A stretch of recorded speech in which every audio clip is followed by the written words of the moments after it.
So hello students, we are back again with a new video. तो आज की video में हम डिस्कस करने वाले Watson and Crick model of DNA.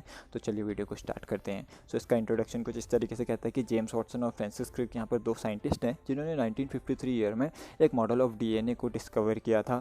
और उनका कहना यह था कि जो डीएनए है वो एक 3 डायमेंशनल फॉर्म में एग्जिस्ट करता है और उसके पास एक हेलिकल स्ट्रक्चर होता है, यानी कि एक घुमावदार सा स्ट्रक्चर होता है। उसी साल में लेटर उन्हें नोबेल प्राइज़ से नॉमिनेट भी किया गया और उनकी सक्सेस के अकॉर्डिंग ही, यानी कि सक्सेस के बेसिस पे ही उस मॉडल को नाम दिया गया the Watson and Crick model of DNA, और आज भी उसे उसी नाम से जाना जाता है। अब बात करते हैं इसके पोस्टुलेट्स की। पोस्टुलेट्स यानी कि जो इनका डीएनए का जो स्ट्रक्चर है वो क्या क्या चीज़ों को एक्सप्लेन करता था। तो इनका जो पहला पॉइंट है वो है कि DNA exist as double helix. जो डीएनए है वो डबल हेलिक्स के तौर पे एग्जिस्ट करता है और इसमें दो पॉलीन्यूक्लियोटाइड चेन होती हैं जो एक दूसरे के साथ कॉइल्ड फॉर्म में होती हैं, एक राइट हैंडेड स्पाइरल क्रिएट करते हुए। राइट हैंडेड स्पाइरल क्या, यानी कि जब आप रिस्ट को लेफ्ट टू राइट रोटेट करोगे तो कुछ इस तरीके का ही स्ट्रक्चर इसका होता है।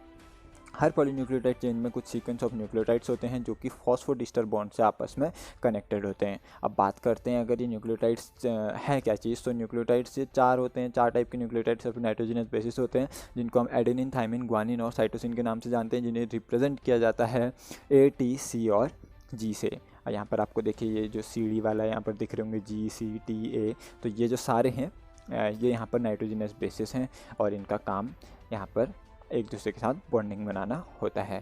ठीक है, तो अब जो हम बात करते हैं कि एडेनिन जो है वो हमेशा पेयर्ड रहता है थाइमिन के साथ और ग्वानिन जो है वो हमेशा पेयर्ड रहता है साइटोसिन के साथ। यानी कि देखिए मैं कह रहा हूँ कि ए हमेशा टी के साथ पेयर्ड रहेगा और सी हमेशा जी के साथ पेयर्ड रहेगा। तो यहाँ पर आपको दिख रहा होगा कि जो सी है, सी और जी की पेयरिंग हुई है, ए और टी की पेयरिंग हुई है, सी और जी की पेयरिंग हुई है। So it is not possible कि ए किसी और के साथ पेयरिंग कर ले accept T.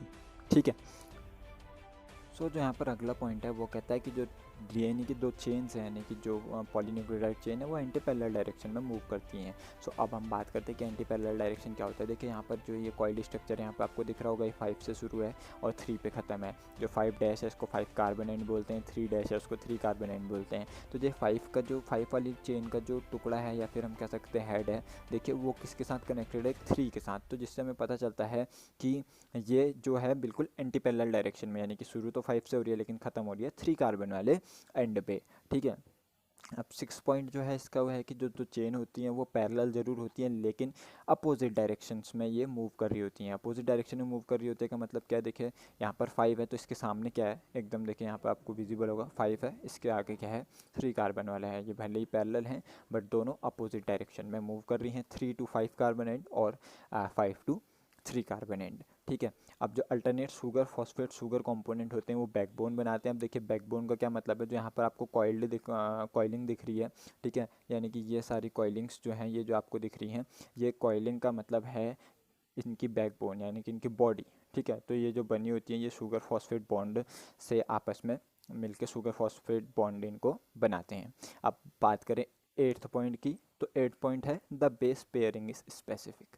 Base pairing is specific का मतलब है कि ये फिक्स होती है, किसी पर्टिकुलर फार्मूला या फिर थ्योरी के बेसिस पे चलती है।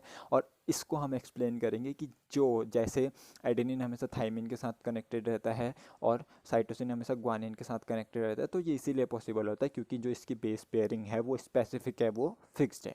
ठीक है। अब बात करें पॉइंट नंबर 9 की, तो जो दो डीएनए स्ट्रैंड्स हैं उनको कॉम्प्लीमेंट्री माना जाता है, यानी कि वो नॉट सिमिलर होंगे।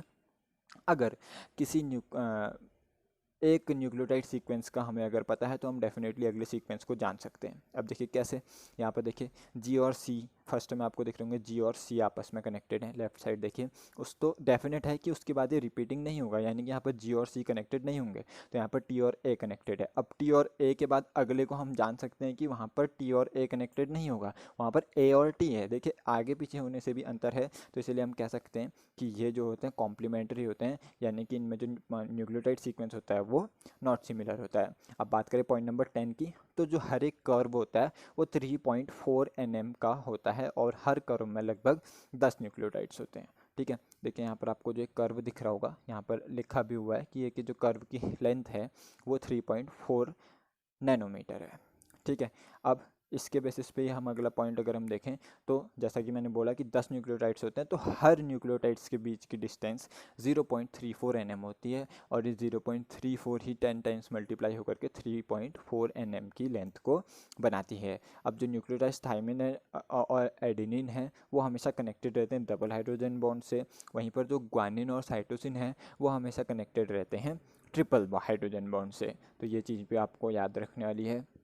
अब जो आखिरी पॉइंट है वो है the distance between two strands coiled together is about 2 nm। ठीक है, जो डिस्टेंस है दो स्ट्रैंड्स की, यानी कि देखिए 3 कार्बन एंड और 5 कार्बन एंड के बीच की जो डिस्टेंस है वो 2 नैनोमीटर रहती है। इसको हम इसकी ब्रेड्थ भी बोल सकते हैं, यानी कि जो Watson Crick model of DNA है उसकी जो ब्रेड्थ रहती है वो कितनी रहती है, 2 नैनोमीटर रहती है। तो यहाँ पर कुछ पॉइंट्स है जो कि ईजिली आपको अच्छा सा एक आंसर, गुड लेंथ का आंसर बनाने में आपकी हेल्प कर सकते हैं। सो आई होप कि आपको एक छोटा सा लेक्चर समझ में आया होगा। और एक चीज़ अगर मैं आपको बता दूं तो वो ये है कि आपको अगर डायग्राम बनाना है तो आप इस डायग्राम को भी यूज़ कर सकते हैं।